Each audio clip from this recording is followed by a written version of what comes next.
right. Hello, everyone. Thank you all for being here.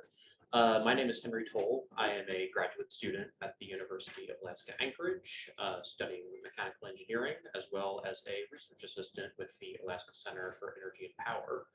I'm going to talk to you today a little bit about my graduate thesis work, which I'm doing in partnership with ACEP.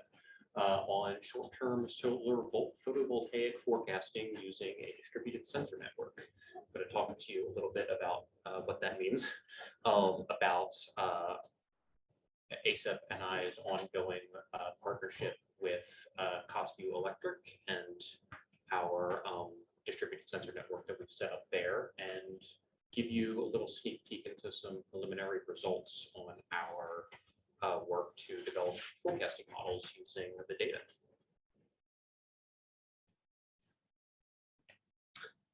So to get started, why might you want to predict what your solar photovoltaic system is going to do in the near-term future?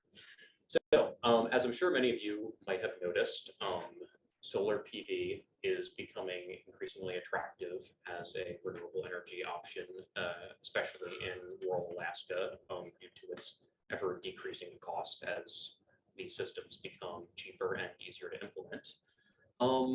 But there is an inherent problem with solar PV in that it's highly variable due to weather effects, mainly clouds. You are susceptible to sudden and dramatic decreases in your production capacity. And this is particularly an issue for small electrically isolated grids, where if you have a large proportion of your power coming from a variable resource, these sudden swings can be difficult from a grid management perspective to deal with. So right here, you can see a particularly extreme example taken from Kotzebue June 1st of last year, where this is measured solar PV production from the Kotzebue Electric array up there. And you can see in a time span of about 5 minutes drops almost 50%. And the traditional way of dealing with these fluctuations is using the same way that the majority of power is produced in rural Alaska, using diesel generators. And so diesel generators provide a rapid response source of spinning reserve. So the ability to quickly adapt to these sudden fluctuations. The problem with using diesel generators as a source of reserve is that they're an imperfect solution. Diesel generators can't be turned on and switched off instantaneously. Generally, depending on the models, the ones that are used in rural Alaskan communities generally take on the order of around 1 to 2 minutes to start up from off and become grid synchronized. And on top of that, you can't really run these sorts of diesel generators below around 30%. So you can imagine a scenario where you have 100% of your community load being met by solar PV, but you can't turn that diesel generator off. And not only that, you have to keep running at a baseline 30%, which is expensive, not in terms of maintenance. And I don't think I need to tell anyone that diesel fuel in rural Alaska is expensive. So this poses a research question. Well, if you need 1 to 2 minutes to start up one of these generators, what if you knew what the sun was going to do in 1 to 2 minutes from now? Does that change your ability to change your requirements for reserve, allow you to leave diesel generators off if you're using an alternative source of reserve, say like a grid scale battery? Does that allow you to have a smaller battery? The answer to these questions is probably yes, and it depends, but that's kind of outside of the scope of this. What I'm going to talk to you about is what options we have for predicting what our solar PV system is going to do. So there are a wide variety of methods for getting data about what the sun and clouds are going to do. And they all have their use cases. In general, there are three main ones for kind of the intraday hours to minutes level range. There are satellite images, sky cameras, and the one that we're particularly studying, which is a distributed sensor network. Satellite images are great for larger scale, larger time scale forecasting. So particularly if you imagine you have like a larger power producer that has a number of solar PV installations that they want to know, over the course of the day, what are these installations expecting to happen, or expecting to do, that's generally a good approach.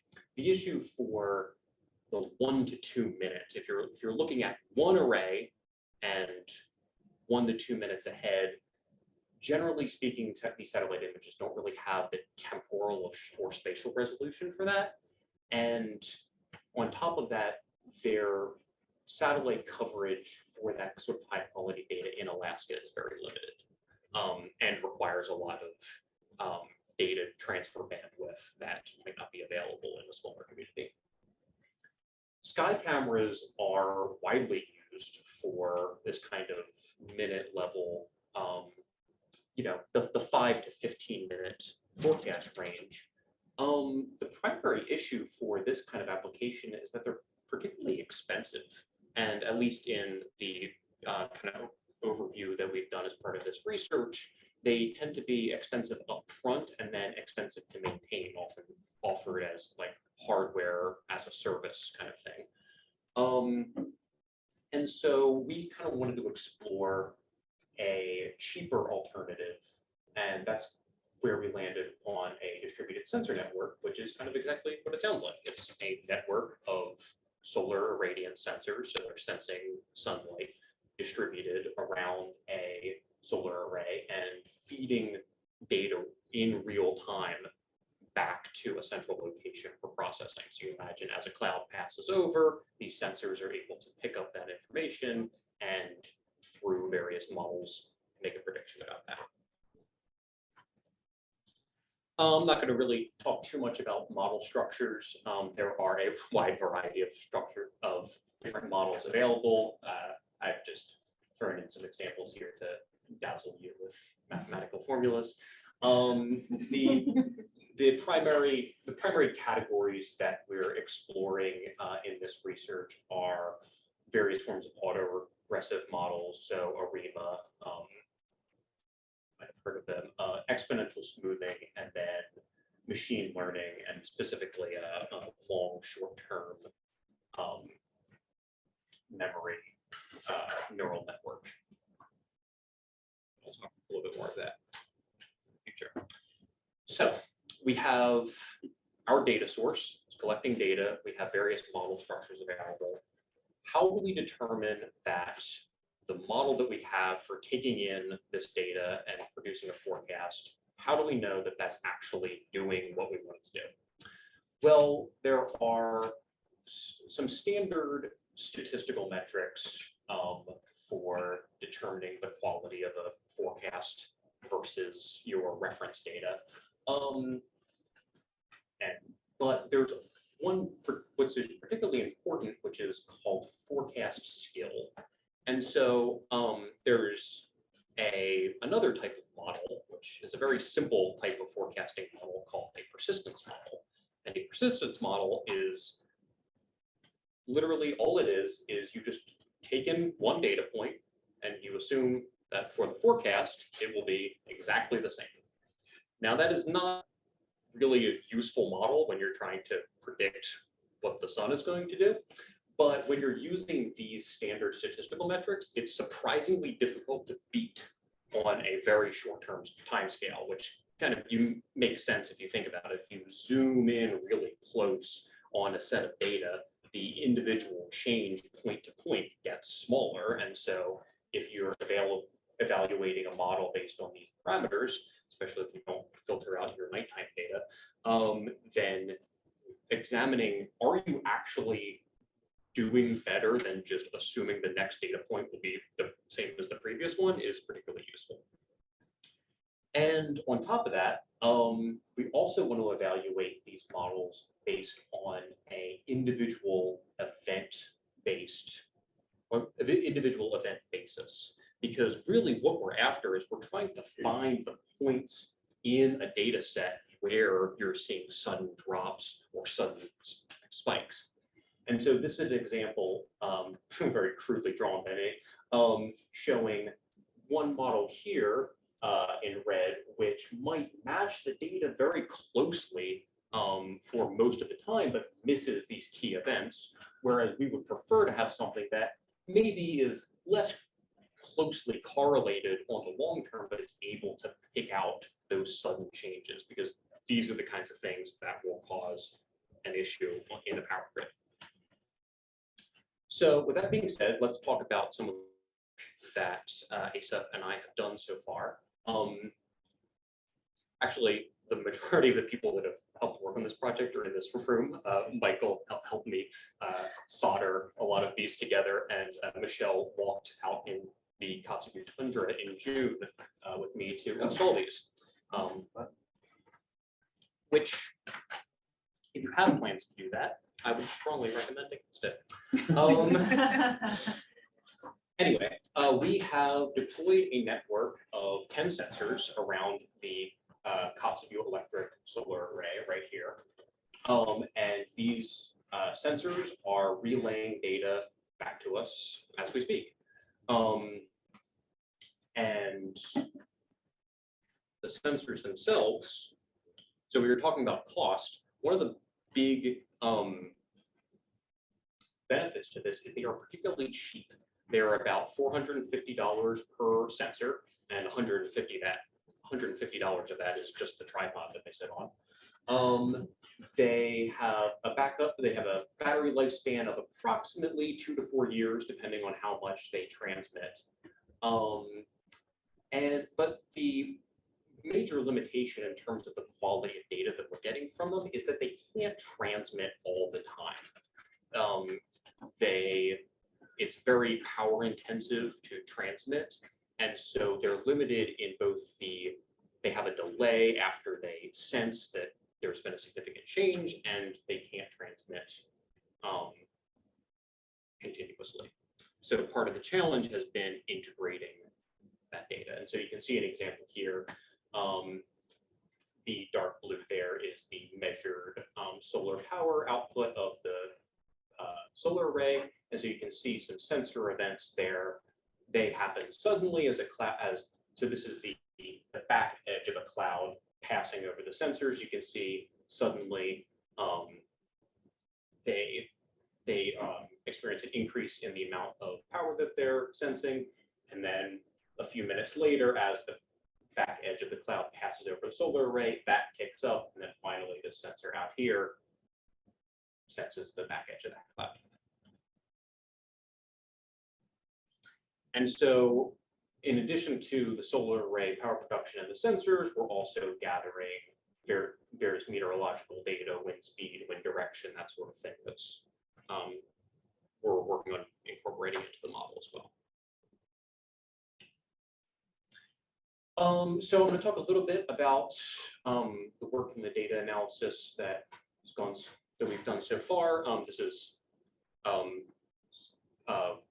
work that I'm actively doing as part of my thesis. So it's just a little bit of a sneak preview so far. But here is an example of part of the statistical analysis on the solar production data itself, just looking at the number of these sort of percentage decreases. This is percentage decreases, but you could also do the same thing for percentage increases how many of these, this is calendar year 2022, I should have put that up there. How many of these sudden events are you actually expecting to see during the year? And so you see when you get down to, 50%, it's still around, it's less than maybe like 200 or so, which is still, that's a good number. It's less than one per day, but not that many fewer.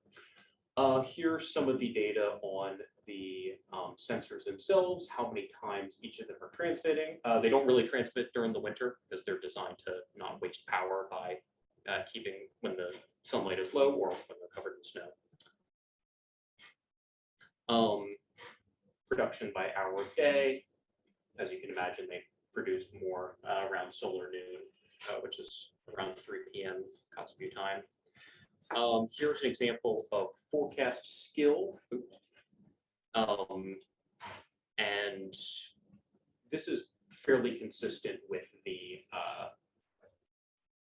the literature in that generally around 5 minutes, these sorts of models. So this is forecasting models not using the sensor data yet, just using the measured solar data and trying to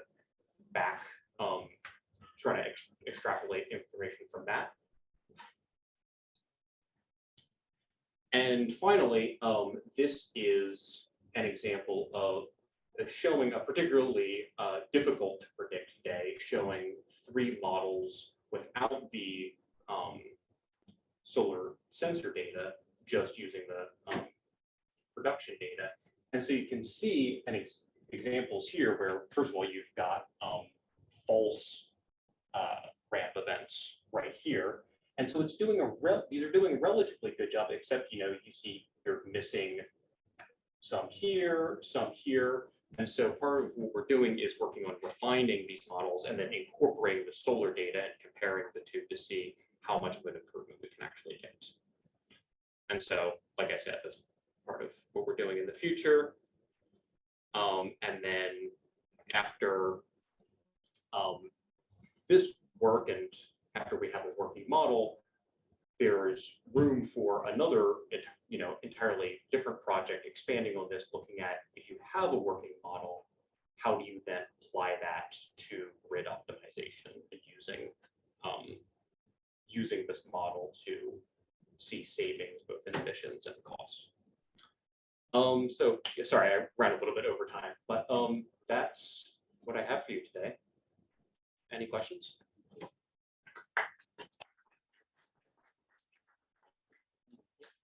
Why 1 to 2 minutes? Is that just for diesel ramp up time? It's based on the diesel generators. Okay. Yeah. And so as part of this, there's a lot of research of forecasting in the 5 to 15 minute range and then hour range. But 1 to 2 minute, there's not a lot of data on it, which makes it kind of difficult to compare.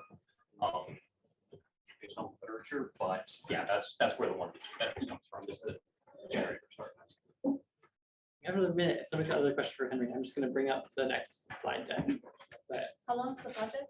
Are you planning on doing Oh, for your thesis? When are you graduating? yeah, right. Sorry, I know that's a loaded question. Graduating at the end of this month. Okay.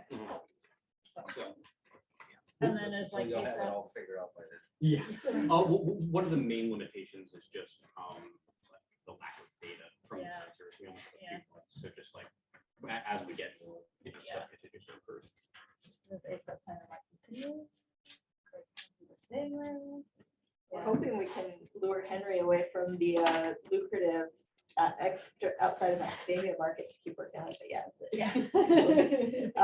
yes, there are plans to try to keep doing it. right. Thank you, Henry. I'm going to roll right on Okay. to Merrick here to present about one piece.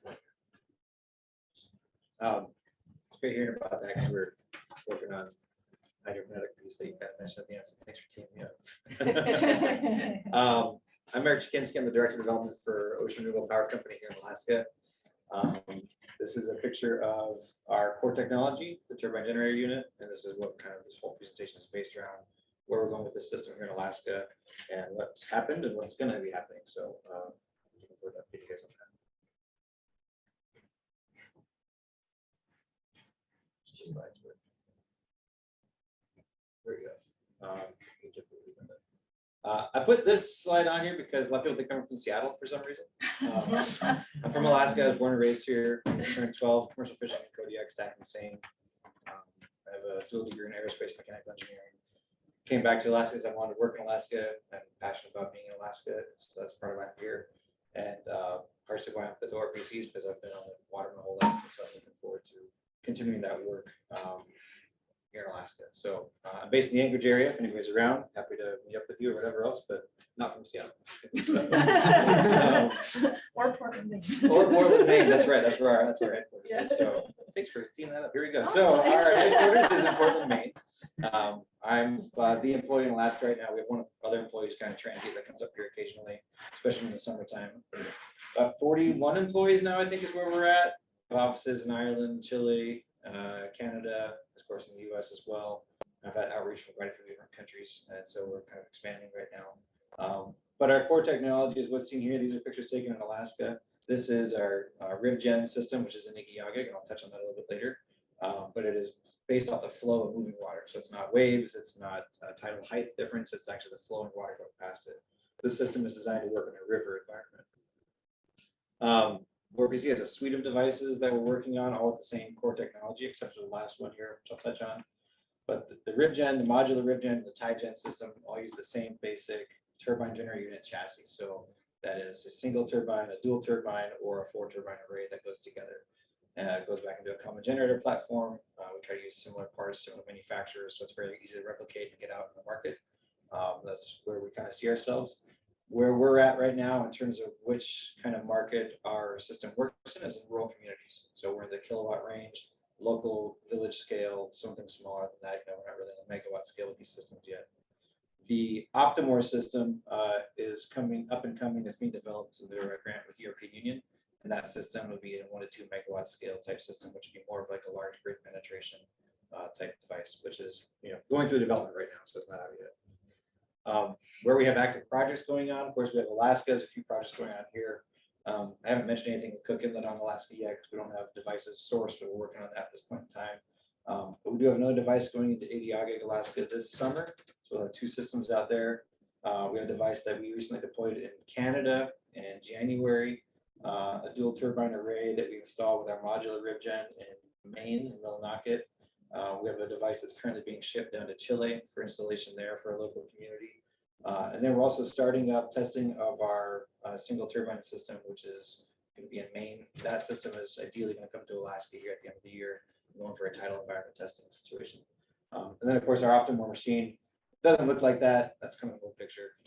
It's really big. It's like the size of an airplane. It's kind of ridiculous. ORPC's model, and this is kind of what we're rolling out as our remote community package for Alaska, is a dual turbine array coupled with smart microgrid controls, which I'm sure a lot of you are familiar with, judging by Henry's presentation, and a battery energy storage system.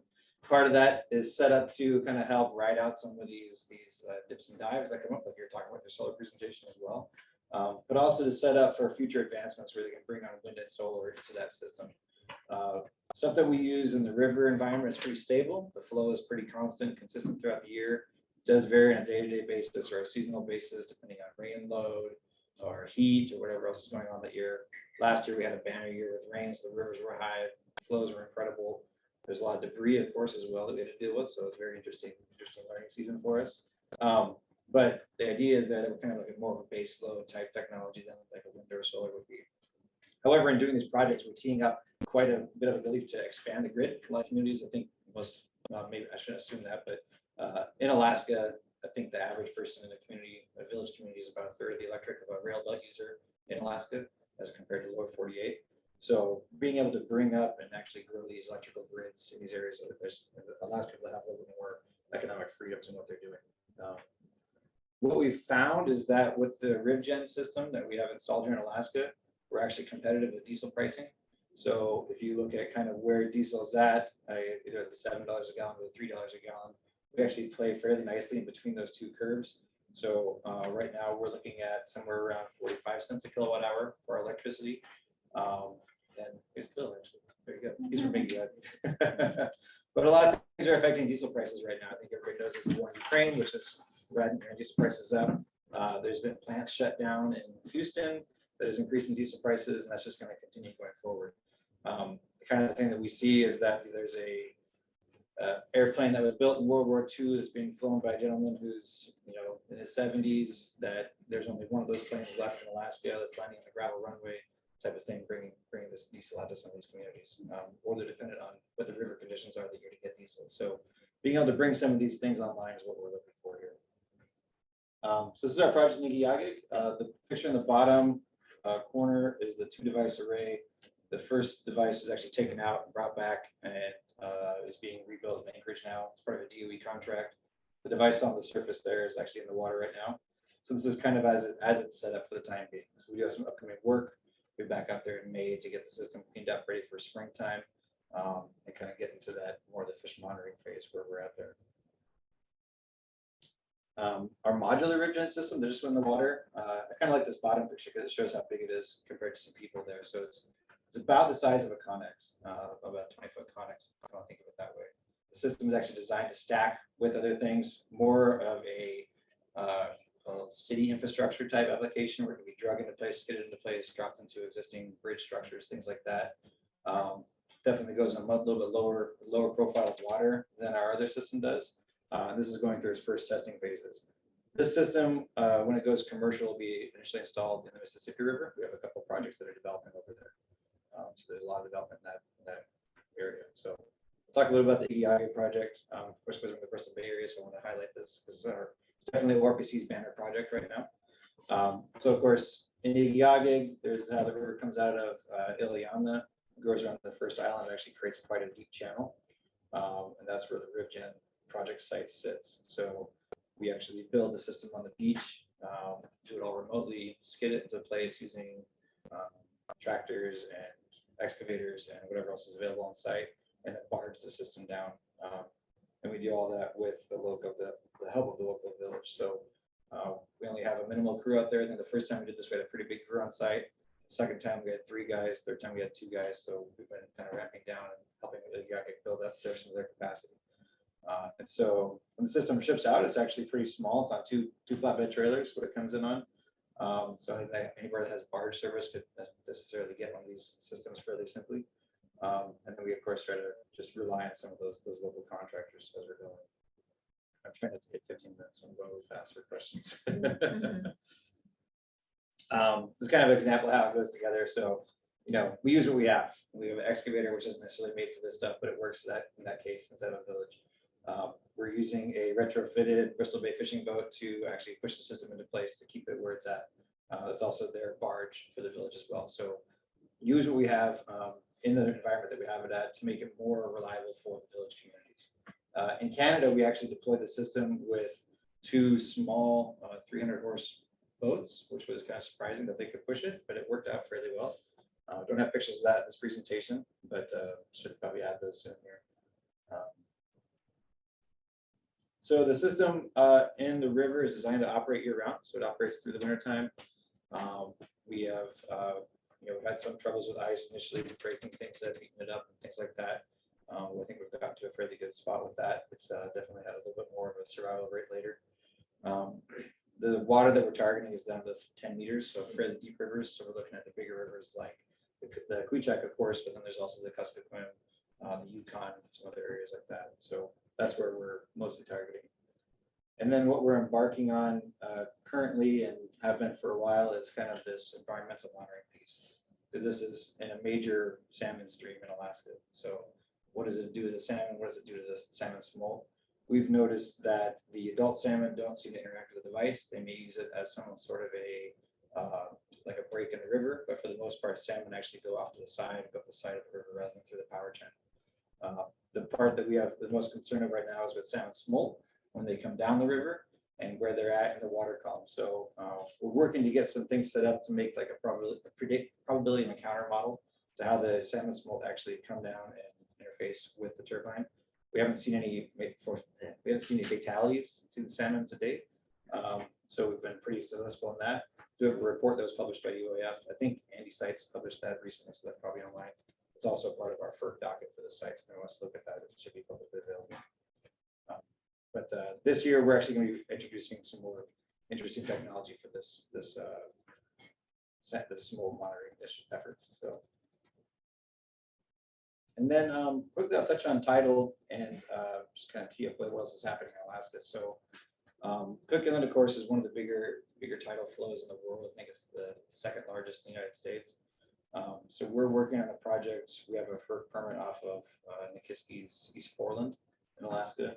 And what we're doing is trying to somehow capture that tidal power to help supplement the local grid.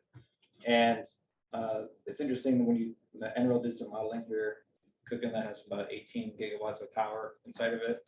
The local grid on a peak day is 0.9 gigawatts of power. So there's an immense amount of power capacity that can be taken out of there. Realistically, I don't know that we actually get that much unless you blocked off the whole Cook Inlet, so I don't know that we should be doing that. But we are working with HEA, the local utility on that side for this project as well. We also have a project at Port McKenzie where we're kind of looking to see if there's ways we can accelerate some of the deployment for these systems through using local power use rather than grid power use.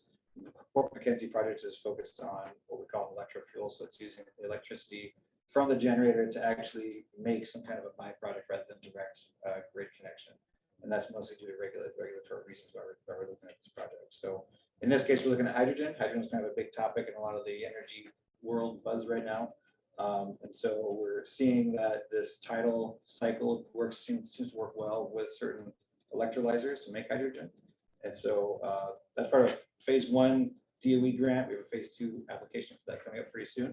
And hopefully we'll start making something interesting with that. That's kind of nice. Okay. This is I kind of showed a picture of it earlier, the single turbine system. This is what's going to be first installed in tidal environments in Maine, and then it'll come to Alaska here as well. The system is basically designed just to validate modeling, make sure that things work, kind of ease some of the concerns around how the device operates, how it moors, how it stays in the water column, what it can predictably produce. And as you can see, it's kind of it's a little bit bigger than what you would think that modular grid gen would be. So it's just a one turbine system, but it does have this large buoyancy thing on top. But just as an example, I have this video on here. I hope this plays. But this is Kvichak Narrows in Alaska. Everybody's been there. It's in Southeast Alaska. Water runs so hard it literally pulls the channel marker into it. There we are. It's Kvichak Narrows.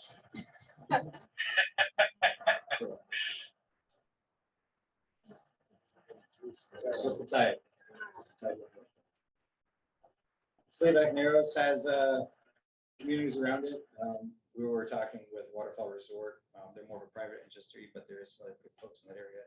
In Southeast Alaska, though, there is a lot of access to readily available hydropower, so it's not necessarily the most attractive option there to start with. But just as an example to see what the tide could do, that's what it could do. Channel markers don't typically go underwater in a lot of places. So, and Alaska has surprisingly a lot of places that do that, all the way up to the north. There's even areas that the tide is that. So. But of course, one of the big things that we're looking for in the Cook Inlet area is to how we work with the blue whale environment. They're an endangered species there. We're working on getting together some modeling efforts and how we can actually monitor how the belugas interact with their system, where they're at, possibly do some geolocating and things like that as we kind of progress in that area. So we want to make sure we're having a responsible project as we're going forward. We recently did the state thing with NOAA actually did a internal science review, so we're going to be helping them collaborate on the next 5-year version of that, and looking forward to finding some good results there. So, so that's it for me. I'll open up for questions. If you guys want to go back, I see the video again, I can do that. Whatever else. So.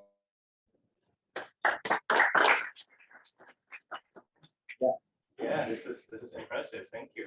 So with the people you travel, in your case, ice in the Kvichak River in Kvichak, how did you solve that problem? So you mentioned you were having problems with. So the biggest issue that we have with ice is during breakup, because the ice actually can, impact the turbine. What we've done is we put it into a safety spin mode, so it spins slower, so it doesn't actually produce too much meaningful power at that point in time. But it does allow icebergs to roll off the top of it and continue operating at that point. The biggest thing we've had with debris right now is grass is actually kind of bogging our system up. And that's actually partially due to the large rain event that we had this year. So that has been bringing roots out, and it's actually been taking people's yards out, things like that. So that's something that we're trying to address at this point in time. So when you go into the lower generation to have it spin slower, that's like throughout the breakup season, there's less power generation. For a little while, yeah. Okay. Yeah, for a little while. Okay, Mostly when there's the big icebergs coming down. great. A lot of debris either floats on top or sinks in the bottom. Not a lot of it stays right in the middle of the water column. The biggest one I think we found so far is the grass that comes right to the middle of the water column. So that's an interesting challenge for us. But logs and things like that, we haven't had too much issue with. Actually, the first year that I helped bring the device up out of the water, it was littered with rocks. So there's rocks that get picked up with the ice and get rammed through our turbine and end up all over the back deck and operated through all that, which is pretty surprising. John Salmon has one in his backyard that weighs 80 pounds, I think is what it is. So, good sized rock. Yeah, pretty impressive. Great, thank you. Hey, Merrick, so I guess on that question, so is that turbine that you're using, that ecological, is that in the middle of the water column, or is it mounted on the bottom? Yeah, it's actually submerged, but it is off the bottom. So if I can find a better picture over here. So you can kind of see here where this chassis is. I'll step over here for a second. Apologize for those online. You can't see my finger. But so it sits on these pontoons, and we literally flood the pontoons with water to sink the whole system at the bottom. But the turbine itself sits on top of this white chassis. So there's a gap underneath of about 4 feet or so. And then we have kind of a fairing that helps water rush into the turbine a little bit. So there's a channel underneath of it. And then actually the Bristol Bay boats, when they come down from Lake Iliamna, they go right up the top of our turbine. More often than I'd like, but none of them hit it yet. So it's deep enough, I guess is the best way to say that. And the other question I had is, anybody ever looked at more like a screw shape that's more parallel with the flow? Yeah, so ASAP actually was working with the Blade Runner. Not sure if anybody here is familiar with that, but that one is definitely under development. We're not looking at that, but there's another company that's looking at something like that. That we hung off the back of the boat, just don't have a screw type propeller that spins in the water column. Or even a large one mounted in the Kvichak River. Yeah, and I guess we haven't. We'd like to have a big capture area for our system. We've tried not to do any local diversion or changing how the waterway works. So we're trying to work with the normal environment.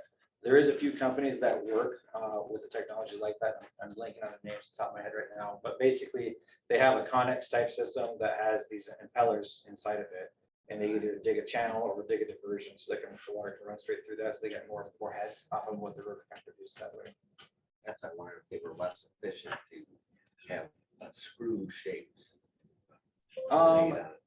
They're not necessarily less efficient. They're probably more efficient than ours. Our system is designed with that helical shape where it's kind of horizontal, because when you put it in a tidal environment, it'll always spin the same direction. So it has a capture face that's curved. And so the tide is coming this way, it can catch on top. The tide's coming the other way, it can catch on bottom. And so our generator doesn't have to spin 2 different directions. So if you think about a normal wind turbine, it has to spin with the wind, whichever way the wind is coming from. Yeah. Our system, tide only goes forward and backwards. Well, to an extent, it does slosh a little bit to the side, but either way, it can actually capture the tide during flood or an ebb system. So where we are in the river environment, we kept that shape because it's a low profile. That's the only reason we have that with the river environment. Good question. Yeah. Right, we're gonna move on. All right. Thank you, Merrick. Yeah, It's thanks. exciting. All right. I'm around. Okay. And so our next presenter is Tom Marsick. And I'll let him take it away. Yeah, great presentation. So it was really exciting. So thanks, Chandler, for doing this and everybody for participating in this. Yeah, I'm Tom Marsick. I'm a sustainable energy faculty member at the University of Alaska Fairbanks. And I had the pleasure to work with Riley Bickford. So that's Riley here on this picture. He's the main author of this presentation. He cannot be here, unfortunately. But Riley was my master's student, and he has worked on an exciting project that I'm going to tell you about now. So the ventilation and innovation for cold climates is an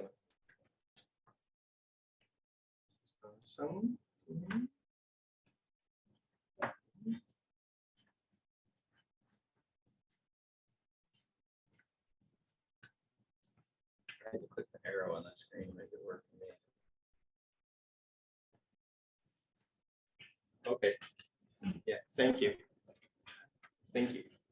Yes. So it's an invention that we call Arctic dual hood for heat recovery ventilation.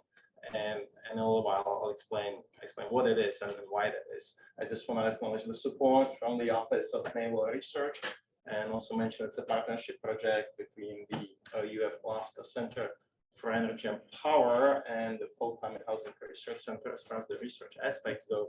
And also the academic support has been provided for the Bristol Bay campus and through the UAF Mechanical Engineering Department, which is where Riley was based. So just to make sure everybody knows what heat recovery ventilation is. So a heat recovery ventilation is a way to provide good indoor air quality without significant heat loss. So with ventilation, typically there's heat loss that comes with it. With heat recovery, we can significantly reduce that heat loss because we are recovering the heat from the warm stale air that's going out and transferring it into the fresh cold air that is coming here. So there is an HRV, a heat recovery ventilator, that has 4 ports, two on the cold side, and I should be using maybe my mouse so people can see it online. Okay, hopefully people online can see this now too. So 2 on the cold side and 2 on the warm side. So on the cold side, one is for the cold fresh air intake, then one is for the stale air exhaust. And then on the warm side, one for the supply air, one for the return. And as you can see inside the HRV, there's a heat exchanger. And so now, as this warm, stale air is going out to this heat exchanger, at the same time, the fresh cold air from the outside is passing through the same heat exchanger. And so the heat from this warm, stale air going out is being transferred into this fresh cold air coming in. So then the air that's exhausted is relatively cold because you rob the heat off of it. And the air that's supplied into the building is relatively warm because that's where we supplied the heat. Now, conventionally, this installation needs 2 penetrations through a building envelope, as you can see on this picture here. So one for the fresh air intake and one for the stale air exhaust. And these need to be a certain distance apart. There are different standards, but some of them say 6 feet, some of them say more apart to prevent cross-contamination between the 2 ports, which increases the complexity of the installation. In some cases, it's a barrier to installation, especially in smaller homes or apartments, where in the utility room, there's just not that 6-foot distance that's needed for the installation. So this can be a barrier to installing the heat recovery ventilators. So there's a product on the market. As I'm trying to get the mouse from the top slide, this one. And which direction? Okay, they are left to right. I see that. So there's a product on the market called dual hood. Some manufacturers call it different names, but what it is, it's a combined port that combines the intake and exhaust into a single wall penetration. So here's an example of that product, and so here's the combined intake exhaust. This specific product, it has the intake here from the bottom, then goes to the penetration, the exhaust here on top, and goes out through this grill. And there's not a huge issue with cross-contamination because even though we rob the heat off of the air going out, we don't do it with a 100% efficiency. So the air going out is still a little bit warmer than the outside air. So because of its buoyancy, the air that's exhausted goes up and away from the intake. the problem with this product is that it doesn't work well in cold climates. So as you can see here, of course not. Yeah, many things don't work in Alaska. So as you can see, when people try to use it in Alaska, what's happening is that as this exhaust air is leaving, that's still warmer than the outside air, and it has moisture in it because it's exhausting inside air, and it's how we breathe and cook and take showers and such. So as it's leaving here through this grill, it mixes immediately with the cold outside air, right, when it's leaving through the grill, which cools down the exhaust airstream and creates condensation and freezing on the exhaust. So so then it gets almost completely clogged, and you have no ventilation. So it defeats the purpose of having the heat exchanger ventilator. So we wanted to come up with a geometry that largely solves this problem. And I'm going to tell you about that one. So there's of course a long route for the Arctic bill hood to market. I'll try to kind of speed through this to buy us some time in this session. But where we're at, so we have done the prototype development. We have tested it in the lab, in the field. We do have a provisional patent on this invention. This is all thanks to huge help of the Office of Intellectual Property and Commercialization at UAF, and the Office of Intellectual Property and Commercialization also is now investigating the interest from various industry partners. So that's kind of where we are, and this is not a linear path. There's back and forth as you go through this process.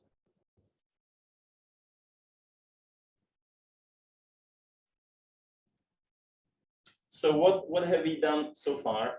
So we have built the prototype. We have tested in the lab. Then we tested in the field side by side with the commercial available bill hood. We got a couple of innovation awards along the way, which is really useful because that helps bring attention to the project and keeps the funding flowing for this project.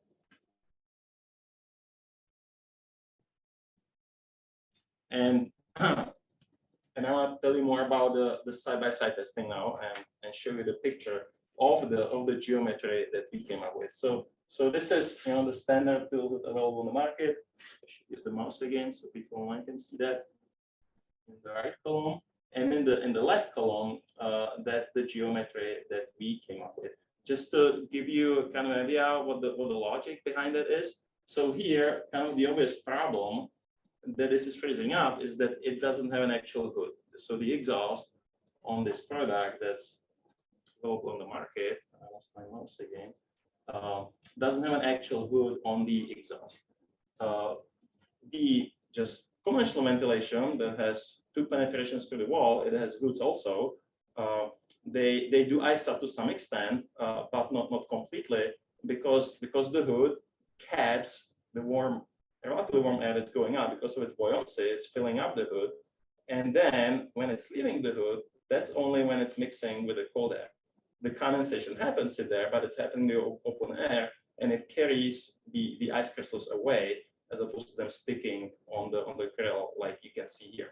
So the challenge here was to introduce a hood to the standard dual hood. First, we only put a hood on the exhaust, but when you just put a hood on the exhaust, what's going to be happening is then directing the exhaust towards the intake, and you have significant cross contamination, which for one is defeating the purpose of ventilation, and for two is bringing the ice crystals then to the intake, and you are clogging the intake with the ice crystals. So that's when I introduced. So you can see that we did create a hood. So here's a hood going with the exhaust. Here's what we call a deflecting plate at the bottom. That's then deflecting the air away from the intake. And so the intake is here. You can see slightly the bottom portion of the penetration, and the exhaust is the upper portion. And so now we have the hood that caps the air going out before it mixes with the cold air. And then we have the deflecting plate that deflects it away from the intake.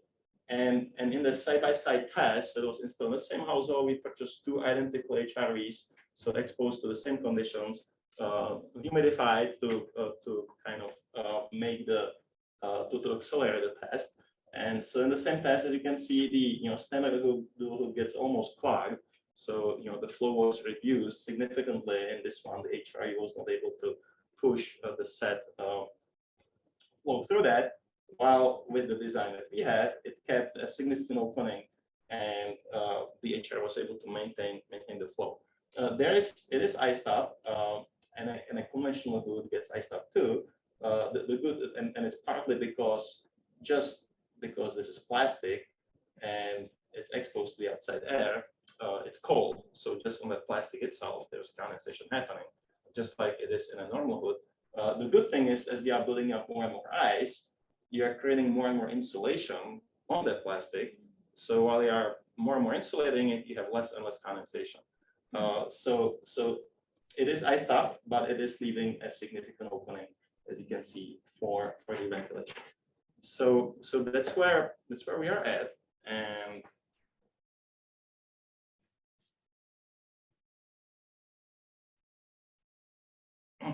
and where we want to go next. So we want to test it in diverse scenarios to further optimize the design. Things like the angles of those hoods. We have tested it in one household. Now this winter it's been tested in another household, but we would like to have a much bigger variety of the conditions. So that's probably why I'm giving this presentation here, because if any of you are interested or know anybody who is interested to try this out in their home, somebody who is installing an HRV and is willing to do experimental, we would love to hear from them. So that's one reason I'm giving this presentation right now. The other one is so Riley has graduated and he's moved on, and the project has significantly slowed down. And so I'm looking for a new Riley. So either a new master student or anybody in any capacity who is just interested to participate in this project. So if you know of anybody, let me know, because it's an exciting project, and we would like this project to continue at the end all the way to the market.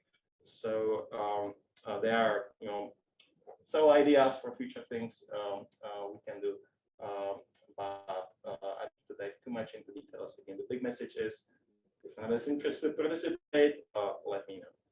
Thank you. You permanently looking for someone in Fairbanks? You think permanently someone in Fairbanks? I think it would be fun to try it in other locations too. Yeah. So like in Anchorage, I think what we would do in Anchorage, we would like to, in a household, first try just the normal commercial level do it. Because is there even a reason if you use the Arctic do in Anchorage? Yeah. I don't know. That would be one of the questions answered for that. Yeah.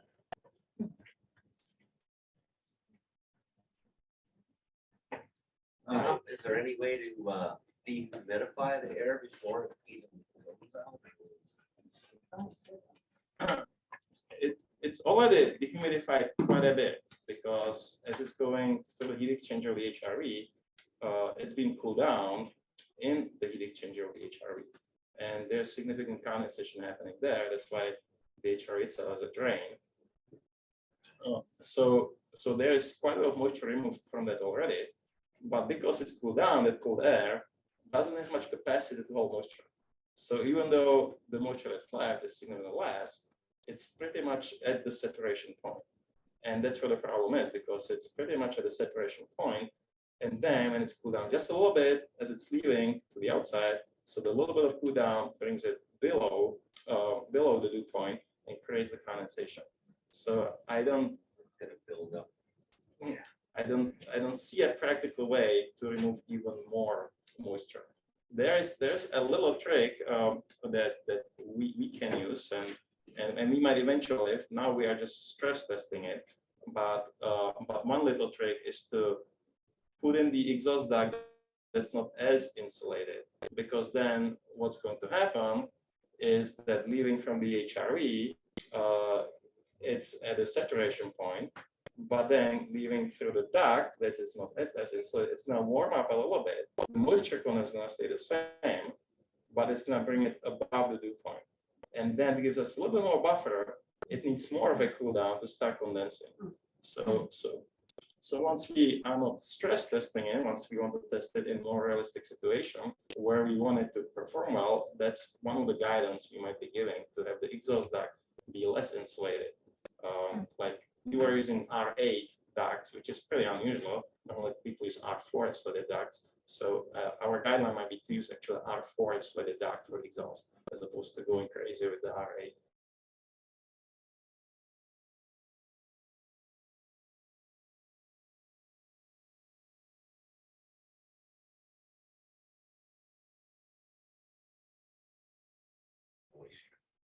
A desiccant will work. It's just the desiccant gets saturated, and they need to regenerate it. So so we are hoping that this would operate without significantly added maintenance, like having to replace the desiccant. That's a potential idea. Yeah, thank you. Okay, thank you.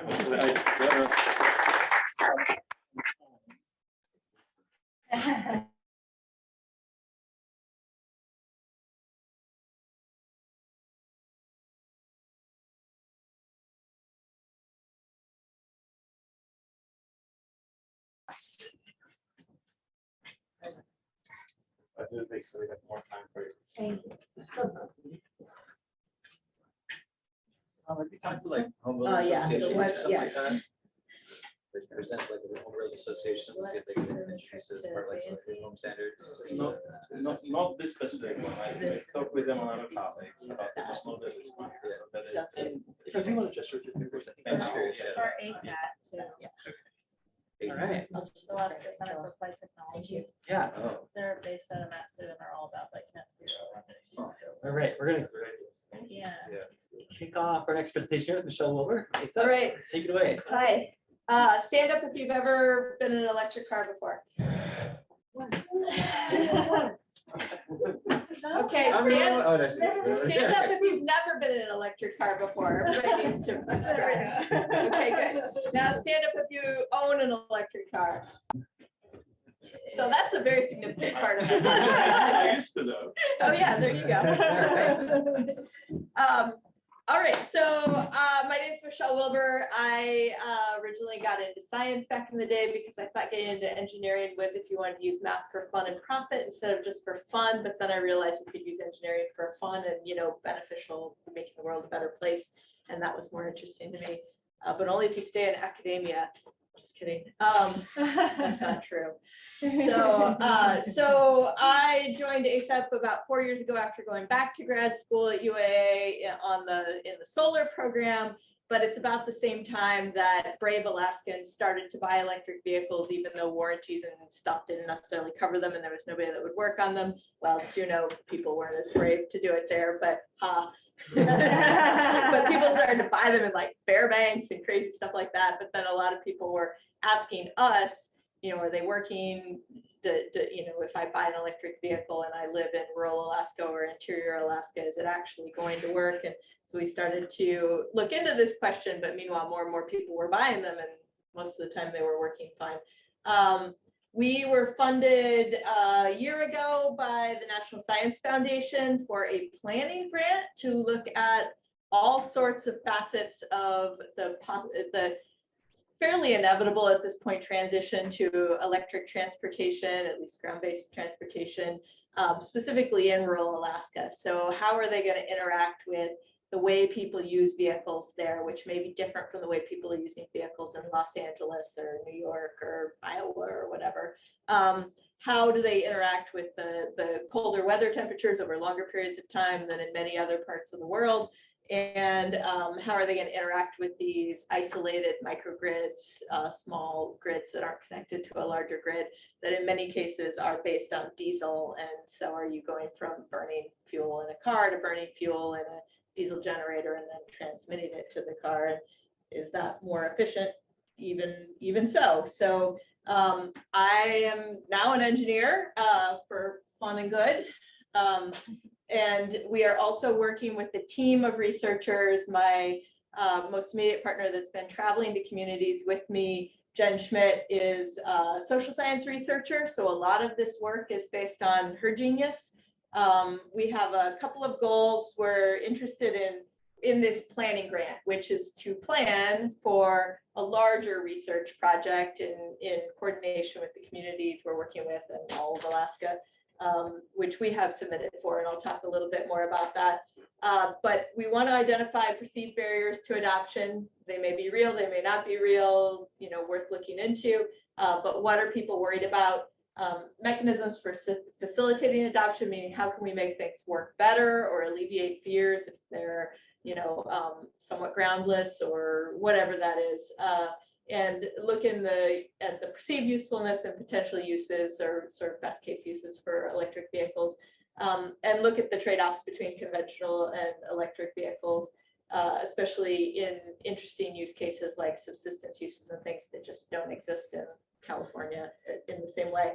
For this version of the grant, we are specifically working together closely with people in Galena, Kotzebue, and Bethel.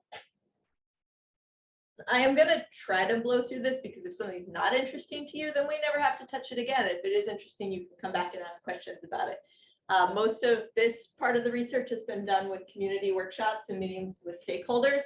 So we started last March, interviewed a bunch of organizations and a bunch of participants in all 3 of the communities. Then we came back in the fall and talked again with the same communities, sometimes different people, sometimes the same people coming back to our workshops. And then we're now on the 3rd round of community visits for the researchers. Obviously, our community partners are embedded in their communities, but we had a table at the Chamai Dance Festival in Bethel 2 weekends ago to bring results back and just do another round of communicating with people around their hopes and dreams. And that actually was very successful, and we didn't have as long of conversations, but we had conversations with 80 people instead of the 10 people that you can bribe with money and food to come to a community meeting. So one of the, not a social scientist, but apparently there's these things called max diff exercises, and it's just a way to get people to rank things in a way that's a little bit less likely to lead to some sort of bias where you just pick the top choice or something along that list of a long list of please rank these things. So everybody got, it was like homework. I felt really bad, but actually everybody kind of, appreciated us opinions. So they got a packet of papers, and there was repetition, but each one would have just 4 things, in this case, and these were barriers that we had heard from people, but we hadn't yet been to the communities. This was our first visit. So we did also get a list of barriers from them. But some of the top barriers people have for vehicles, like fear of it breaking down because it's newer technology, the local ability to maintain it, price, cold weather performance, things like that. And so there were 8 of them, but each of these 4 sheets or whatever had 4 different ones that the machine put together, and they would select just the one most important factor and least important factor, and then that would all get run through some analysis that I'm not privy to the back end of. So that was one of the exercises, and I'll bring up the results in a second. The other thing was this dot exercise, which was fun, and everybody got to get up. And first they told us what sort of vehicles they use regularly. And so we wrote those down on pieces of paper: snow machine, 4-wheeler, ATV, whatever, Honda, truck, et cetera, et cetera. And then we asked, okay, what do you use your vehicle for? List all the things. And so then on each one, we put the categories, going to the post office, that became an errand, trail staking, beach barbecues, whatever the community told us, those went on the list. And then we had a frequency of use. So the room was plastered with these sheets, and everybody had 3 dots that they could go up and pick the 3 most important uses of a vehicle for them, which vehicle, what they used it for, and how often. And so what we're trying to get at here are what are the current use cases for vehicles. So what does that mean as far as if we know something about the electric versions, can we model how much energy they use? Can we model if they're going to have enough range? If somebody goes 200 miles up the Yukon on their snow machine, is a Taiga electric snow machine going to be able to substitute for that? So we have to know how people are currently using vehicles for that. So that was that exercise. Okay, now back to some results. So in the max diff, we had those list of barriers. You'll notice a couple are duplicates because the social scientists put it together. I'm just kidding, sorry. That was a dig, I didn't mean it. Range of travel and battery capacity are very closely interlinked. But anyway, they may be perceived as slightly different.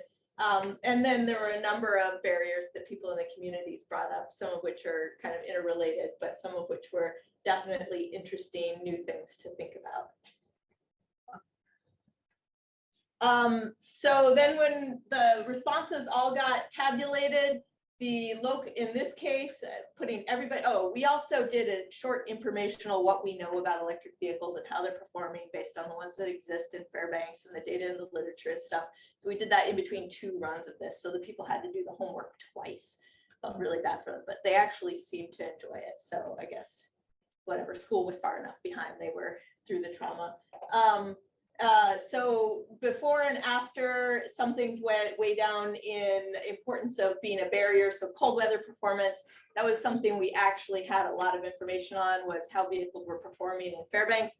And when people heard that, yes, people were driving vehicles through -40-degree weather, they're like, okay, I'm less concerned about it now. So that dropped. Of course, things have to go up. If something's going down in importance, something else has to go up in importance as far as a barrier goes. So price went way up. But the local ability to maintain a vehicle was a really important thing for people, that there was nobody in the community that could do something to it if it broke. And so we listened to that, and I'll talk about that in a bit. And then this is broken down by the community. So there are some interesting differences. Strangely, people were less worried about the range of travel in Bethel when people actually drive their vehicles longer distances, often in Bethel. So I don't know where that came down, and fear of breaking down was big in Bethel. So there were some regional differences, of course. Then as far as, so the dot exercise, first it was how do you use your vehicles, and then they would go up and put another dot on top of the first dot, of either I would be willing to do this electric, I would be willing to use an electric vehicle for this vehicle in use. I might be willing to, or I'm definitely not going. There was no way in heck that I would substitute an electric vehicle for this. And those were green, yellow, and red dots for the obvious things. And so this is an attempt to represent that here. And we're assuming that there's some workshop bias, because on Facebook, especially in Bethel, people were very, very negative towards, electric vehicles will never work for the way we need to use vehicles. But the people at our workshops, overall, 60% of the use cases listed as important uses of vehicles, people would have been said they were willing to use an electric vehicle for that. And not even a maybe, but yes, I would use an electric vehicle for that case. So a lot of positive response from those workshops. On the second visit, we're like, this has been, we've been talking about all the negatives. Let's ask what people perceive the benefits of EVs to be. So not surprisingly, something about clean air or cleanliness, cleaner town came up. Lower fuel and maintenance costs. These are all things people told us. They generally jive with a lot of the things that are brought up in the public discourse. Less noise. Interestingly, when we went back to Bethel, a lot of people were actually worried about that. They were afraid they'd come around a corner and hit a moose. So they're not that quiet, but anyway, so those are some of those things. So like I said, we're just on the third visit back to communities. We also have community representatives as part of our research group, and they meet with us more regularly. But as far as the folks that are stationed, actually all of the researchers were UAA and UAF, but we all live in Anchorage, so it's kind of an Anchorage cohort of researchers. So our last visit with the communities we're working with as part of this grant are in the process. And like I said, this was a different visit. Instead of working up a whole community meeting, we just had a table out of the way off with the nonprofit tables at the festival in the high school. But we had over 80 people come by, and we had them vote. We took some of the 3 top barriers and benefits, and had a bunch of pennies, and they could put a penny in their favorite top barrier and their favorite top benefit. And that was great, because a lot of people came up to the table and went, oh, EVs, those should definitely not come to Bethel. We are not cut out for that. There's no way they'd work here. And I'd be like, okay, well, tell us why. And they'd be like, all of them. And I say, okay, pick your, what you think is the biggest problem. And so then we can, get some usable information about what people are really worried about. And in this case, the local ability to maintain, even though that kind of rose to the top during our workshops, the cost of electricity with a sort of a less rarefied audience came up as the top thing there. People were still most interested in cleaner air. So that stayed the same. Just kind of quickly going through, we have a lot of literature online. I can give you my card, I can give you links. There's all kinds of stuff. We've written a report on cold weather issues. The fact that batteries, lithium-ion batteries in cars don't like to be cold, so you have to try to make them warm. And that can lead to some excess energy use even when they're parked. And with a vehicle, it doesn't get used very often. Maybe it only drives a couple miles a day. Maybe, it's a seasonal vehicle and it would get parked all winter. If you don't want that battery to die and freeze, you're actually using in really cold weather, a significant amount of energy to keep the battery happy. So that's a thing in cold climates. We've collected a lot of crowdsourced data to dig into this further than what the literature shows us. When we plot driving data from vehicles in especially the Fairbanks area, which gets us down to that -40 temperature range, you definitely see a lot more energy use at colder temperatures.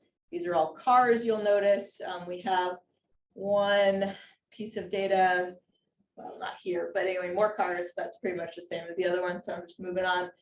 We did get one set of data from ConocoPhillips from a Ford F-150 Lightning electric truck that they have up on the slope. So we have some truck data as well. It doesn't overlap as well with all the car data.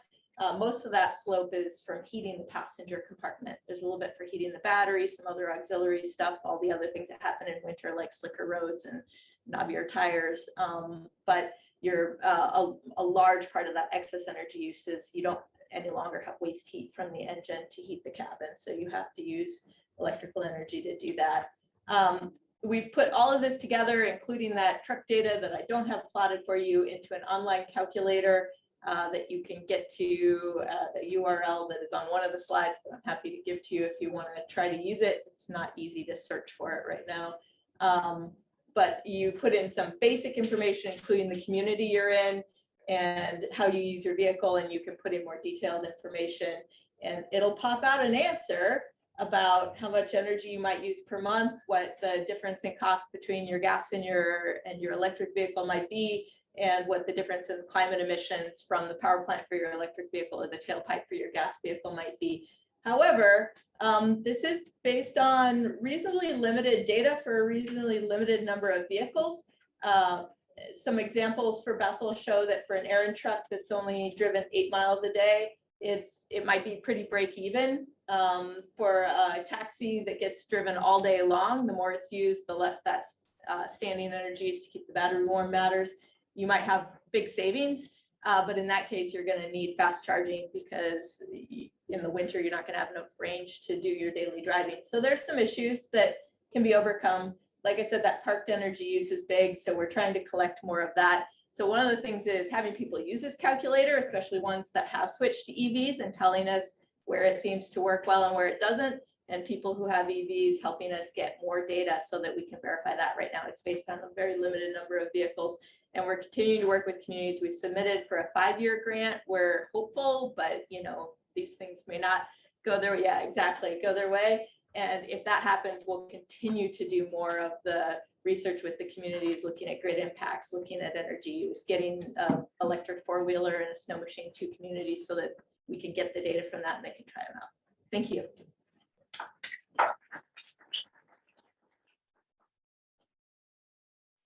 What's your funding mechanism for this research? Oh, that's NSF, Navigating the New Arctic, which is going to be a discontinued program, but National Science Foundation. I was curious on your green, yellow, red dot analysis. What was the top thing that people said they would absolutely not use? Snow machines going upriver or marking trail or doing search and rescue. Mostly the snow machines are going further distances, and everybody knows the electric ones don't.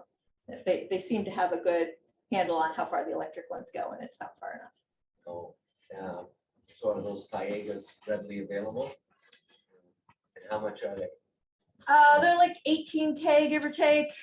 And do you know anybody with one in the state yet? I haven't, KEA has one ordered. They haven't taken delivery yet. I don't know anybody that's taken delivery. Not in Alaska, there are surrounding us in Colorado, stuff where they have lodges and trails. Yeah. That's electric snow machine. What's that? That's electric snow machine? Yeah. Yeah, Taiga.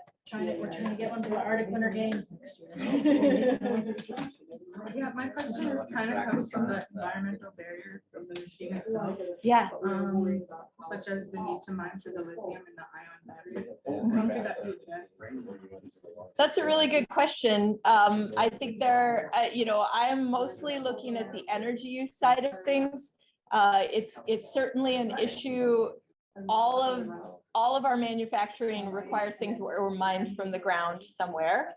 And so how do we make sure that that's done correctly with, not harming the environment, not harming people? I think that's around regulatory process mostly and public involvement. Obviously, moving forward, if we continue to use lithium-ion batteries, I think being able to recycle those materials in end-of-life situations is going to be important and create that circular economy. But as we're growing, transitioning to vehicles, it's just going to be more and more and more use. So I don't have an answer. It's unclear that lithium-ion will be the battery of choice in 10 or 20 years. Might be, it might not be. Yeah. Good question. Thank you. Show and tell. All right, thank you, Michelle. We've got 2 presentations left. This one is me, and then Karen Peterson's going to close us out. Are you going to ask us to stand up if we've ever driven an electric boat before? I'm asking you to stand up for some reason. I haven't figured out what yet, but I really like that. All right, I think you're good to go. So you all knew who I am to some extent, but I wanted to give a little more introduction because I'm excited that there's a few people here that I haven't got to meet. So I'm Chandler Kemp. I'm an assistant professor here at the UAF Crystal Bay campus. I moved here in August from Kvichak. That's where I grew up in Haines. Was living in Juneau most recently. And before I came here, I spent the last 6 years or so making a living from a energy efficiency services business. And one of my biggest projects was working with the Alaska Longline Fishermen's Association and the Alaska Fisheries Development Foundation, measuring energy use in fishing boats. And then in the last year, I've had some partnerships with lobster boats in Nova Scotia, looking at some similar questions and starting to work with some students looking at ferries as well. And there's more and more interest in electric boats to build off of Michelle's presentation. And my goal with this presentation is to give you some structures to think about when electric boats are going to make sense and when they're not going to make sense, or when they're going to be more challenging. Oh, and one more thing I want to say here is why are we thinking about electric boats? I appreciate your question just now, thinking about some of the more life cycle environmental impacts, because that's really the biggest motivator for people that are looking at electric boats right now. It's because they're concerned about the environment. A lot of the fishers that I work with in Southeast Alaska, they see the impact of climate change on their fisheries, and they say, we want to do something about our fishing boat. And so they're really motivated by these environmental factors. So trying to think about the life cycle impact is really important, and I don't think we have all the answers there. In particular, a couple weeks ago, Tribes of Crystal Bay hosted the Sustainability Summit here, and Alexander Salmon was their plenary speaker. And she said, she had a line that I'm not going to be able to remember exactly, but it was essentially, as we're working towards sustainability, we're not trying to create something new, we're trying to rediscover something that already was. And so I wanted to acknowledge here, as we're talking about zero emission boats, this whole presentation is based on saying how much energy are boats using now, and could you meet that with an electric propulsion system or not? But there's another question that we could be asking, which is, are there other ways of fishing that wouldn't need the energy? And so even though I'm not going to address that question here, I want to at least acknowledge that it's a good one. Okay, so we're gonna spend the next 15 minutes really talking about balancing vessel energy requirements with energy storage volumes. And so to give you some examples, this is the Ketchikan Airport ferry. So stand up if you've been to Ketchikan.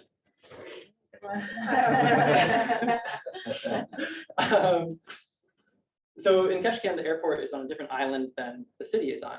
And so instead of building a bridge, the city relies on a ferry to make this short transit back and forth. So their transit is about 400 meters, really small energy requirement to make that transit. You can contrast that with, say, a barge that's serving Dillingham and has to go thousands of miles before it can refuel or recharge if it was trying to go back. So very different scales of energy requirements for different vessels. And then at the same time, looking at energy storage volume, where the batteries have a much different energy density than diesel fuel. And so the volume that you're going to need to meet those requirements is going to be very different depending on what technology you're using. So I'm going to spend about 5 minutes talking about energy storage system properties a bit more. And then I'll give a kind of a more detailed example of energy use on the same fishing boat. And then at the end, I'm going to highlight a few different examples of different types of vessels and kind of share how they fit into this structure of what's feasible and what's not, and what's expensive and what's not. So this is where we're headed. So this plot is showing energy densities of different energy storage mediums. So on the y-axis, on the vertical, we have kilowatt hours per liter. So that's how much energy per unit volume. And on the x-axis, we have specific energy, so kilowatt hours per kilogram. So that's like how much it weighs to store a given amount of energy. And you can see diesel is way up here. It's very, very energy dense. I see greater than 10 kilowatt hours per liter. That's higher heating value for the engineers in the room. And then this is methanol and ammonia. So Merrick mentioned looking at some of these alternative fuels. So these are two examples that are getting a lot of focus in marine industries right now, not just in fishing, but in international shipping. And so they have about half the energy density of diesel, but still much higher than LFP, stands for lithium iron phosphate, but it's type battery. And then we have hydrogen over here. And so you can have liquid hydrogen or hydrogen stored at different pressures. There's somewhat different energy densities. So they're not quite as energy dense as ammonia or methanol, still much more energy dense than lithium iron phosphate, but the specific energy is very high. So in general, the takeaway here, diesel, great energy density, ammonia and methanol, about half as much, and then lithium iron batteries, much less. But there's some things that are left out of this, two in particular that I want to highlight.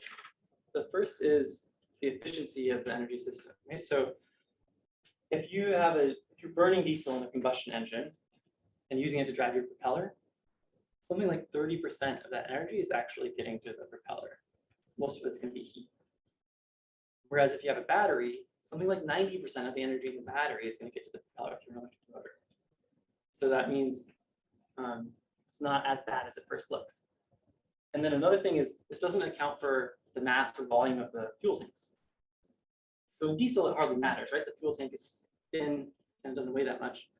But the thing about hydrogen, it really matters. In fact, the mass of the tank is going to be about 20 times greater than the mass of the hydrogen inside the tank. And so that means in practice, the specific energy is going to be much less. So if you take into account these factors, you get something that looks more like this. So diesel is still looking good, but it's not as to the same extreme. So here I'm saying diesel has like 3 kilowatt hours per liter of useful work that you can get out of it.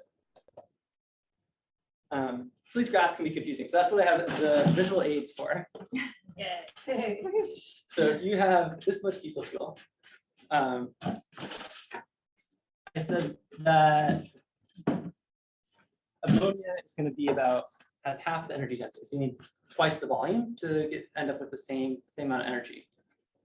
So this is twice the volume. It's not twice as wide, right? Because it's a cube. It's only cube root of 2, but it ends up, if you fill this with water, it would take twice as much water as this one.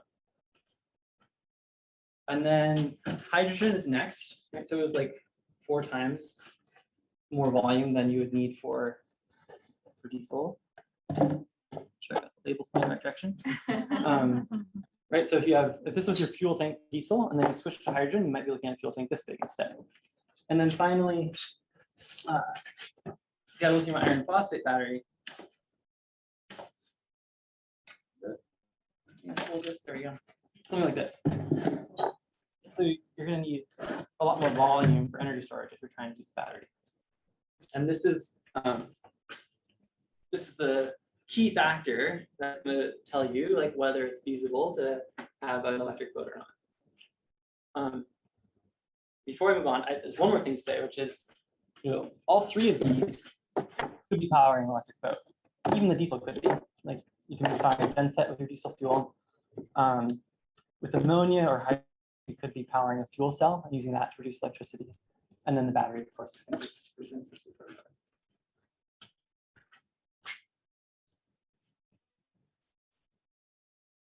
Okay, so that's considerations. So how much space are you going to need to store the energy to get your boat where you're going? The second piece here is if you want to think about cost a little bit. So here I've got fuel price, dollars per gallon on the x-axis, and electricity price on the y-axis. And I've got these 2 lines here. So the blue is equivalent price for energy. It's like if you're heating, it's the same price per BTU if you make that conversion. And the green, though, is if you say, well, only 30% of the energy in diesel is getting to my prop compared to 90% for my battery system. And then I put a bunch of different locations to kind of map out where you might land. So if you're in Dillingham, right? So I have an electric car, and if I bought gasoline for that car or I powered it with electricity before applying any sort of power cost utilization, and it ends up being about the same price per mile driven. However, if you're in a place like Kvichak with hydropower, you're coming out way ahead per mile driven. And similarly for a boat, you're going to come out ahead on the energy costs if you're in a place like Kvichak. And then Nova Scotia's last place up here in Rose, doing some work last summer, they have an even lower electricity cost than Kvichak and still have a pretty high fuel price. So now we have kind of 2 factors to think about when we're thinking about boats, like where are you and how much space do you have for energy storage. Okay, so that summarizes the properties of these energy storage mediums that I'm going to talk about. Now I'm going to spend a minute to go through an example of a seine boat that I worked on a couple years ago, and then we'll briefly look at examples in other vessels. I have time here. Very briefly. You're gonna stand up on yourself. Yeah, exactly. So okay, so this is what seining is. For those of you that haven't done it, the basic idea is you have a big boat, a big net, and you have a little skiff, and the boat and the skiff pull the net in a big circle and traps all the fish, and then you lift the net up onto the boat. And then once the fish are on the boat, you keep them cold with a refrigeration system. So you end up with 3 energy loads. You have propulsion to get where you're going. You have hydraulics to lift the net onto the boat. And you have electricity primarily for that refrigeration system. So this is what a boat might look like. It's not the boat the data is from because I kept that anonymous. This is a random boat I found on the internet. But you can get a sense of the scale. So we logged fuel consumption for different trips. The width of the bars is fun, but we're going to skip it for now. Basically, as the season goes on, they went on a bunch of different trips, and they took different amounts of fuel to get through those trips, up to like 500 gallons. And if we convert that to kilowatt hours, assuming like a 30% efficient diesel engine, then you're looking at like a 6,000 kilowatt hour energy need for that trip. So that's a 6 megawatt hour battery. That is an enormous battery. It would be about that big. Right? So it's just like not feasible to have a lithium iron phosphate powered seine boat in the way that they're currently operating. That being said, you know, if you're using hydrogen or ammonia, then maybe you can make it work.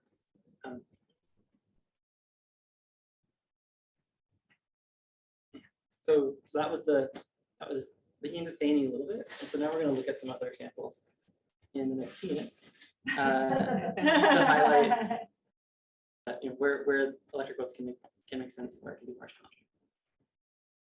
So this is the route for that Kvichak ferry that I mentioned at the beginning of the presentation.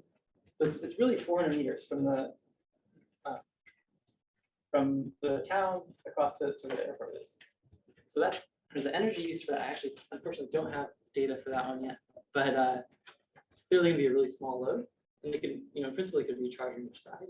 They have cheap electricity there, so the boat that they're using now is fairly new, so it may not be practical for them. But from a broad strokes perspective, like this is going to be a really cost-effective place to put in an electric boat. So in contrast to the seiner, you could definitely power this with a battery, and likely come out money ahead over some payback period. This plot has a lot going on, but these are preliminary results from the study I was doing in Nova Scotia last summer. But what I want to highlight here is we looked at the total cost of ownership, so that's accounting for energy costs throughout the life of the system, and we compared battery, and we looked at a bunch of different vessels. We looked at over 3,000 boats and estimated how much energy they're using per trip, how big the battery they would need. And what we came away with was that for about 2/3 of the boat, the cost is really comparable between the battery and the diesel powered system. This is for lobster boats in Nova Scotia. And that's because they're doing these short trips. They go out for 4 to 6 hours at a time, at least the ones that it's cost effective to have a battery for. And they get to recharge every day. They have the cheap electricity. And so, and that's for the kind of a battery price that is not available on that scale now, but is available for larger scale vessels. So takeaway here is, yeah, there's some fisheries, specifically this lobster fishery in Nova Scotia, where it can be cost effective for a lot of boats to be electric, in contrast to the same fishery that we looked at first. I'm going to skip that in the interest of time.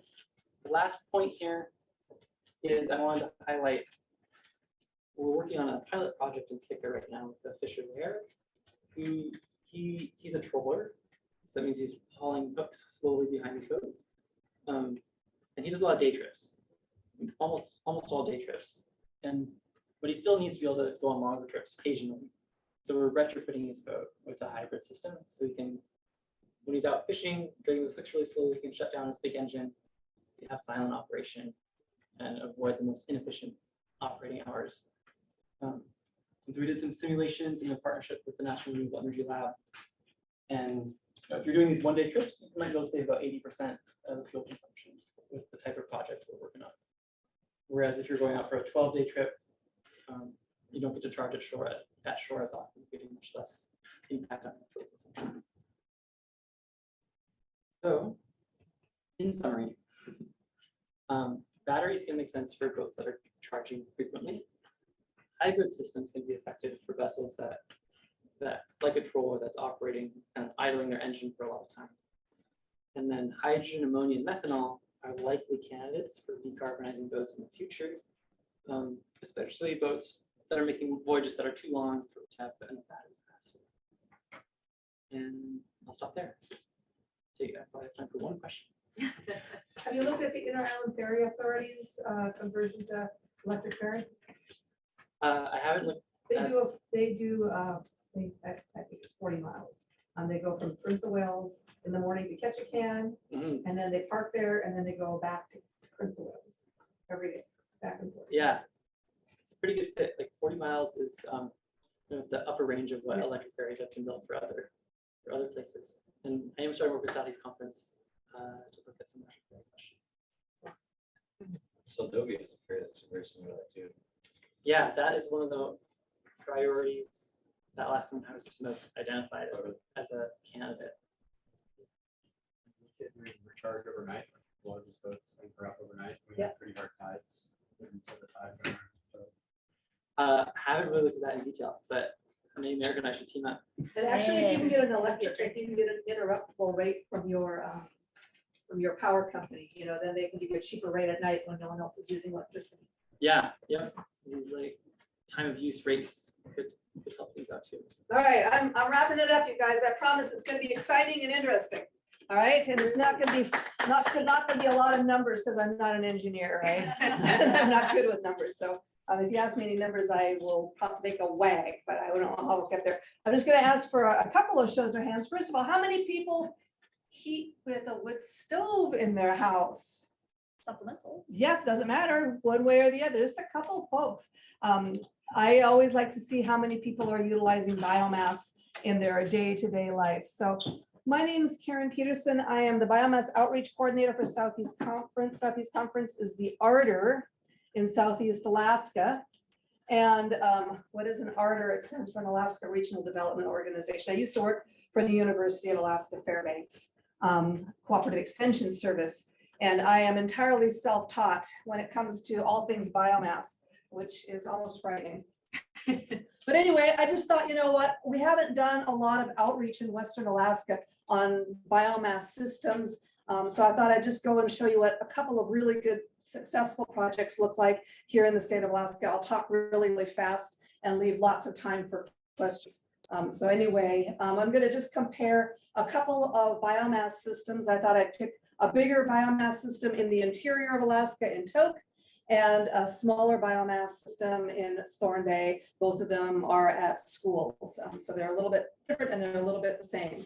And just a comparison of the two communities, right? Toke is unincorporated. It's got a population of about 1,200 people. The school is a part of the Gateway Alaska Gateway School District, and they have some extreme climate changes there between -71 to up to almost 100 degrees. And Thorn Bay is an incorporated second-class city, got a population of about 530, and our school is part of the Southeast Island School District, and we have a more maritime climate between -5 to 89 degrees. That's according to the government. So let's just take a look really quickly at the Toke school, right? And all of these photos that I've got for Toke are from Scott McManus. This is an aerial view of the Toke school. And if you look at it, it's a really big facility. It's K through 12, and the main school body is this big green roof building. If you look right behind it to the right, that brown building with the 2 bays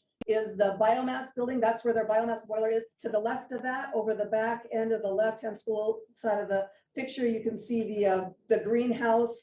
And then over to the left, you can see the ice skating rink and their indoor shooting range, right? So they're heating quite a bit with their biomass boiler. I should probably preface this to say, both of these schools, when they installed their biomass boilers, just installed the biomass boiler, and they retroactively installed the greenhouses.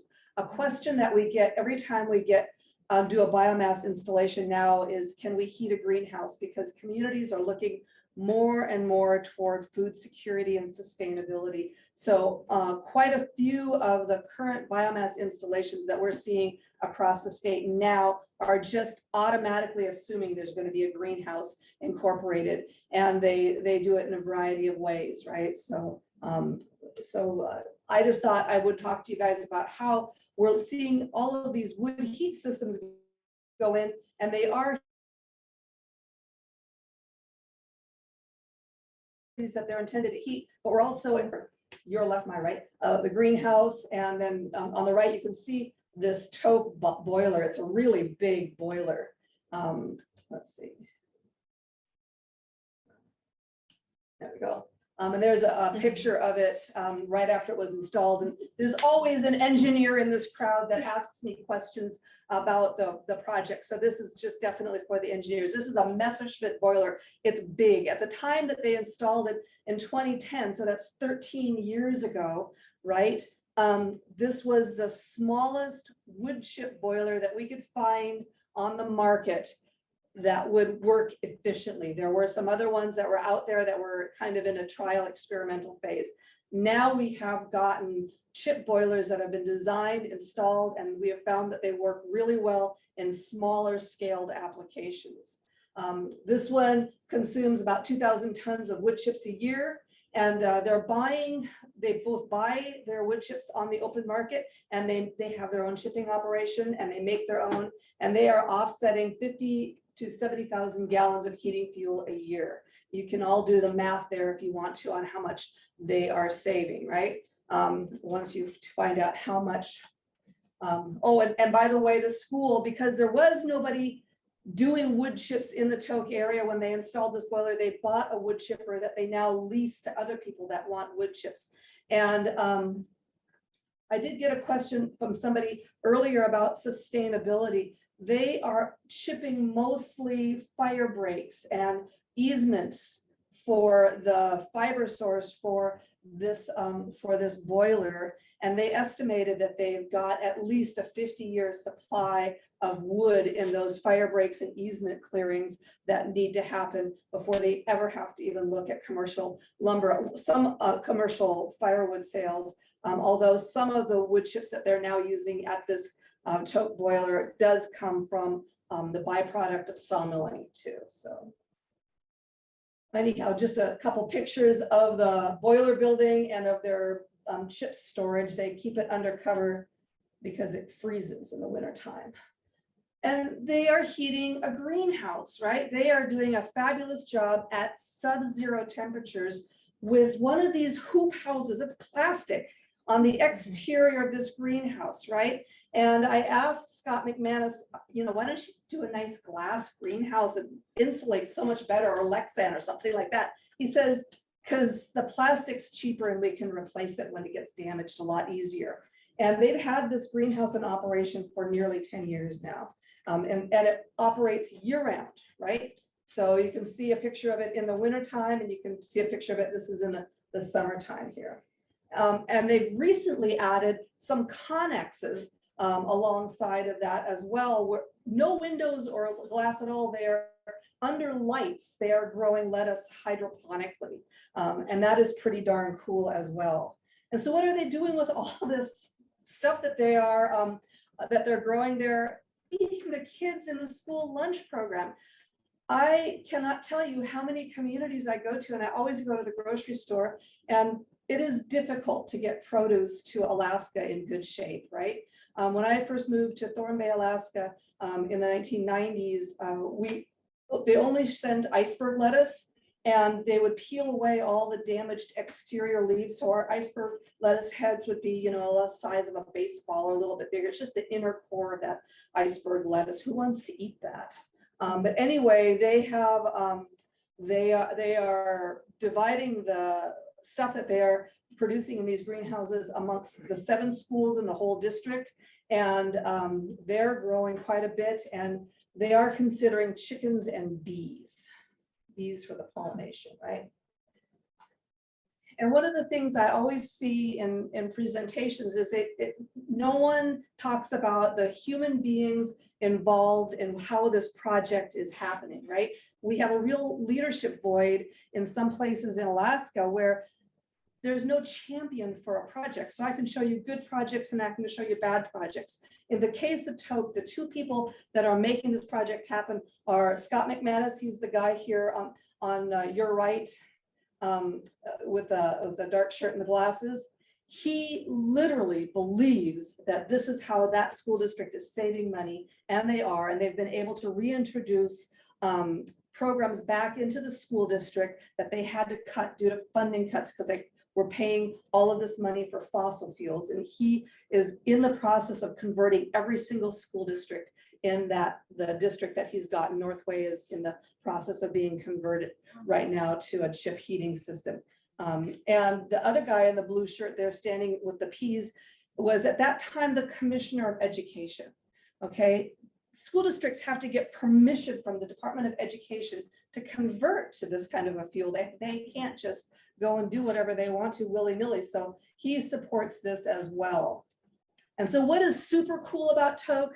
A couple of years ago, maybe 5 or 6 years ago, they went ahead and they installed a low pressure steam engine. It's a Skinner horizontal built in 1918. They found it at a mental institution like in Kentucky or someplace that was getting rid of it. And they brought it up, they overhauled it, they installed it, and They are producing electricity at the Toke school, about 80% of the load for that electricity at the school. Okay, and the bottom line is they were paying $35,000 a month for electricity because schools do not get PCE. And now they're paying about $1,500 a month for electricity, that's supplemental. Okay, and so that you can do the math, that's a teacher a month, right?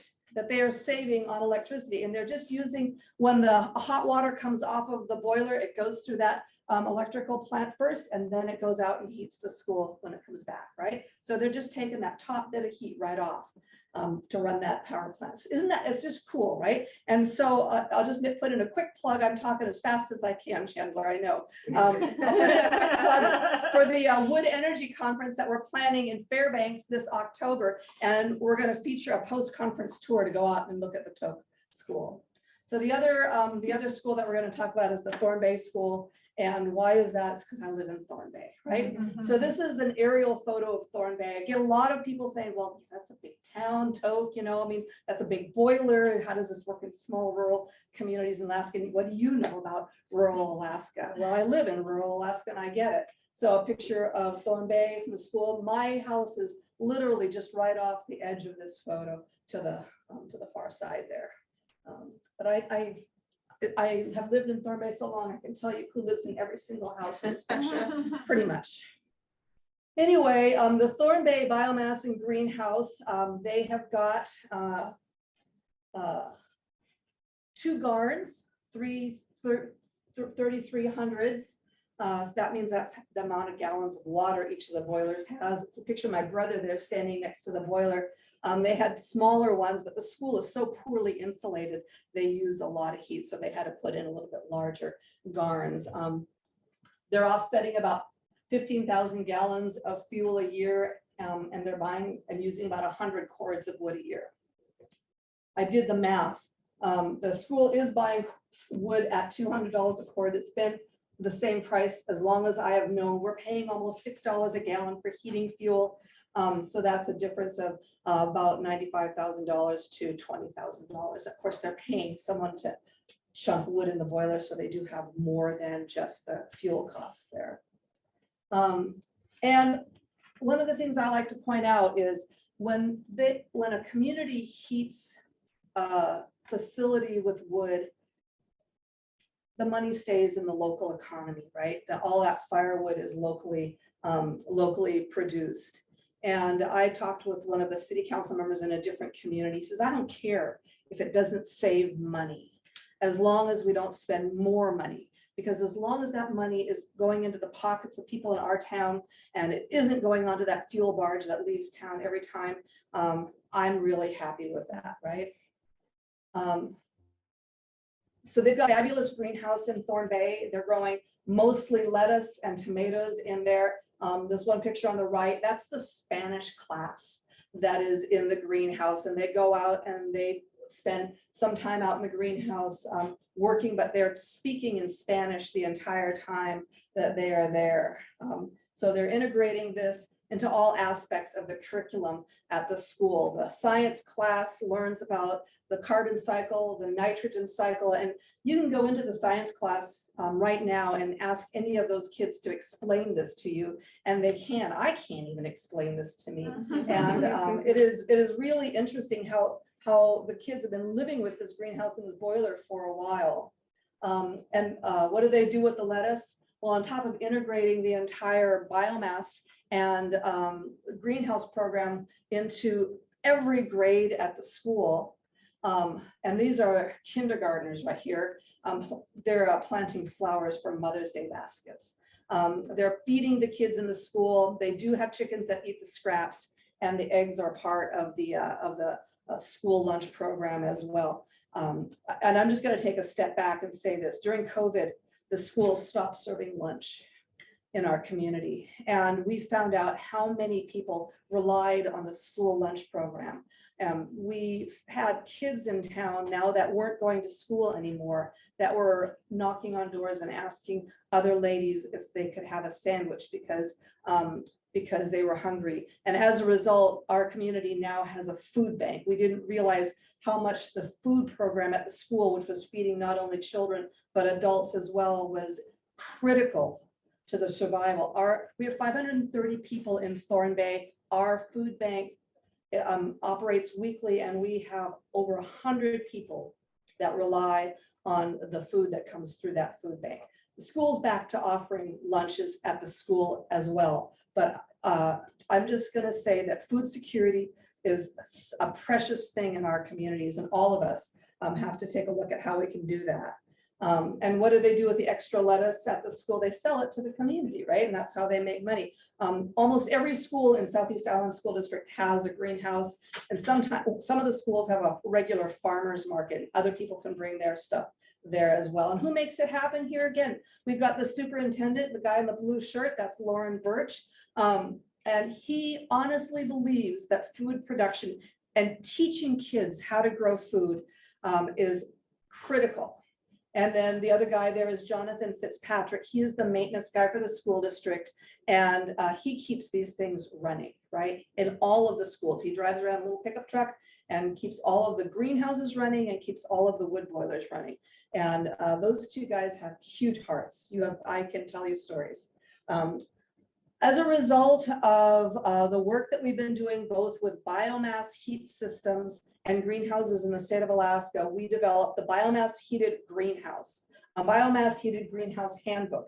And this is available online. I know REAP, Renewable Energy for Alaska Project, has it online. Do you have a copy? Oh, yeah. Yeah, it's awesome. We sent it to all the schools in Alaska. If you need a paper copy, you can get a hold of me. I've got a few paper copies left.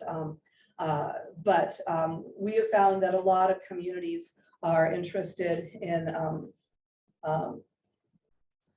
integrating greenhouses with their biomass boilers. And what's cool about Thorn Bay, they are exporting this technology to other schools on Prince of Wales Island. So one of our most recent installations is the Heidelberg School that just installed brand new garns. The building here on the right is their boiler building, and they put their greenhouse right into the process as they were building that. They didn't even say, should we? They just did it. And that's now being integrated into their school program. And so a thank you to everybody for, I could have gone on and on. I told Chandler, I said I could talk about this for 2 hours, you know, that, and not be boring. But any questions?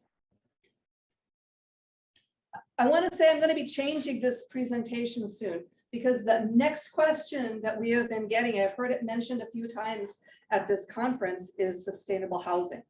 Okay, what communities need along with food is we need housing for the people in our communities. And since biomass is often a byproduct of a sawmilling operation or a logging operation, we're looking at integrating now small home construction using green wood in conjunction with our biomass boiler and our greenhouses. And so when we do the Wood Energy Conference in Fairbanks in October, there's going to be one day where we're going to do a small log saw log conference as well, to demonstrate to communities how you can take small diameter logs, get boards out of that for building homes, and at the same time use the scrap wood for your biomass boiler, right?